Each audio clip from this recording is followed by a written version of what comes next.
สบายดีโมดทุกคนมื้อนี้ก็มาพบข้าพเจ้าตามเคยจะมาฝากคำศัพท์เกี่ยวกับดูแลสุขภาพนะดูแลสุขภาพเป็นอะไรนั้นเฮาก็เรียนและศึกษาไปพร้อมๆกันเลยนะ1口罩口罩แปลว่าหน้ากากเนาะ口罩口罩แปลว่าหน้ากากตัวอย่าง请你戴口罩请你戴口罩กรุณาเนาะใส่หน้ากากแดเนาะกรุณาใส่หน้ากากแด请你戴口罩มันนี่ชิงแปลว่ากรุณาเนาะชิงกรุณาแล้วก็หนีนี่ฮู้แล้วเนาะเป็นเจ้าเนาะหนีใต้นี่แปลว่าใส่เนาะใส่โขเจ้าแปลว่าหน้ากากนี่เองเนาะวันนี้เบิ่งต่อไปบัดนี้2เนาะ发烧เป็นไข้เนาะเป็นไข้นี่อ่านว่า发烧ตัวอย่างเนาะ我发烧2-3天了我发烧2-3天了ค่อยเป็นไข้ได้ 2-3 มื้อแล้วเนาะค่อยเป็นไข้ได้ 2-3 มื้อแล้ว我发烧2-3天了我แปลว่าค่อยนี่เองนะ发烧แปลว่าเป็นไข้นะ2-3天2-3 มื้อเนาะ2-3天2-3 มื้อเลตัวนี้เป็นแล้วเนาะแล้วเนาะใส่เลนะมันนี้เบิ่งต่อไปเลย3เนาะ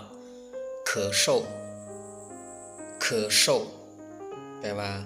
ไอเนาะไอนี่咳嗽ตัวอย่าง你一直咳嗽吗你一直咳嗽吗เจ้าไอตลอดบ่นะเจ้าไอตลอดบ่你一直咳嗽吗นะแล้ววันนี้หนีฮู้แล้วเนาะแม่นเจ้าเนาะ一直นี่แม่นตลอดเนาะ一直ตลอดแล้ววันนี้咳嗽นี่เป็นไอเนาะมานี่เป็นประโยคคำถามเนาะใส่เป็นคำถามมาเป็นคำถามนี่เองเบิ่งต่อไปบัดนี้4เนาะปีที่น้ำมูกเนาะน้ำมูกนี่อ่านว่าปีที่ตัวอย่าง我有流鼻涕ค่อยมีน้ำมูกไหลเนาะค่อยมีน้ำมูกไหล我有流鼻涕มันนี่我เนาะ我แปลว่าค่อยเนาะ有แปลว่ามีนะมีหลิวนี่แปลว่าไหลเนาะปีที่น้ำมูกนี่เองเนาะเบิ่งต่อไปบัดนี้5บัดนี้โถเถิงแปลว่าเจ็บหัวนะว่าเจ็บหัวนี่โถเถิงตัวอย่าง现在我头疼เดี๋ยวนี้หรือว่าตอนนี้ค่อยเจ็บหัวนะเดี๋ยวนี้ตอนนี้ค่อยเจ็บหัว现在我头疼现在แปลว่าตอนนี้นะหรือว่าเดี๋ยวนี้บัวมันฮู้แล้วเนาะมันค่อยเนาะแล้วก็โถเถิงแปลว่า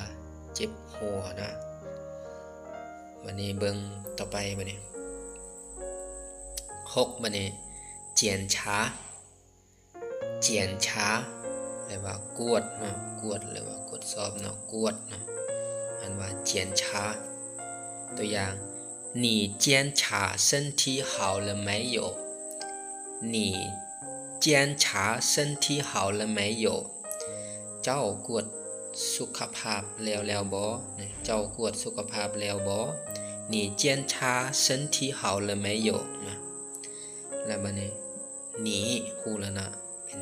เจ้านะนี่检查แปลว่ากวดนะกวด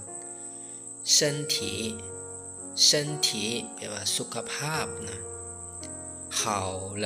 แปลว่าแล้วเนาะ好了แปลว่าแล้ว没有นี่แปลว่าบ่มีนะ没有บ่มีเบิ่งต่อไปบัดนี้7บัดนี้ฐานแปลว่าขี่กระเทอเนาะอันว่าฐานตัวอย่าง有没有ฐาน有没有ฐานหรือว่า你有没有ฐานนะได้นะมีขี่กระเทอบ่นะถามนะมีขี่กระเทอบ่有没有ฐานนี่เองเนาะสมมุติเราอยากใส่你有没有ฐานก็ได้เนาะคือเราว่าเมื่อกี้นี้นะมานี่有แปลว่ามีนะ有แปลว่ามี没有แปลว่าบ่มีนะแปลว่าบ่นะฐานแปลว่าขี่กระเทอนะวันนี้เบิ่งต่อไปบัดนี้8เนาะ心跳แปลว่าหัวใจเต้นนะ心跳ตัวอย่าง你的心跳不正常你的心跳不正常แปลว่าหัวใจของเจ้าเต้นผิดปกตินะหัวใจของเจ้านี่ผิดปกตินะ你的心跳不正常ผิดปกตินะ你แปลว่าเจ้านะเจ้าบัดนี้เตะตัวนี้เป็นข้องเนาะข้องแล้วสิ้นแปลว่าหัวใจนะหรือว่าใจนะหัวใจเที่ยวแปลว่าเต้นนะเต้น不正常ผิดปกตินะบ่ปกตินะเห็นว่า不正常นะมื้อนี้เฮาก็เรียนหมดเพียงเท่านี้แล้วก็ขอบใจที่ทานกดติดตามเชี่ยๆเนี่ยแต่กวนจู้เจอกันในคลิปหน้าสำหรับมื้อนี้ก็ลาทานไปก่อนใจายเจียน